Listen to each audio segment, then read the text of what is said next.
Dapat ka muna. Dapat ka magmahali. Wala nang bang ending na. Ako naman sagot.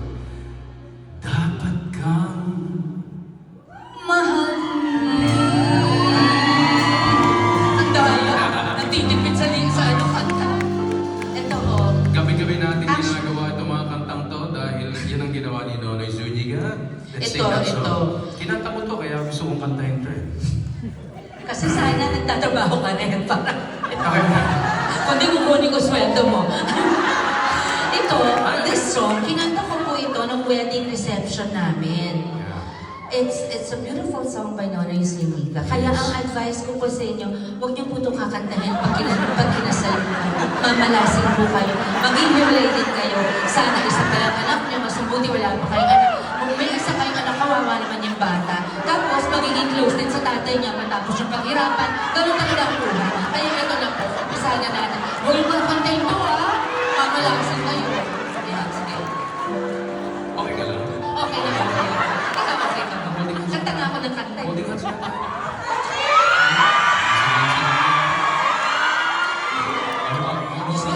Alam mo, audience natin, ito lang masasabi ko. Okay. Hindi na sila naka-move on. Ako rin. Okay, ready. Kantahin natin to. Okay. Yes. Kakantayin ko kasi hiwalay na tayo. Nung ikakasal ngayon, nung kakantahin ko. Warning. Okay. Pero nakakapit.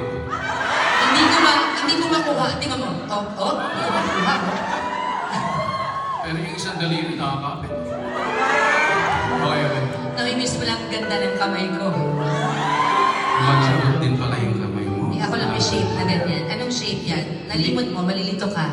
Halatang hindi ka naglalaba.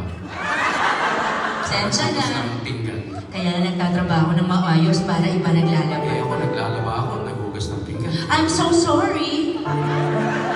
Gusto mo, labang ko yung mga damit mo. Dry clean only. At saka yung mga pinggan mo, hugasan mo. I have people, thank you. Makakain ka.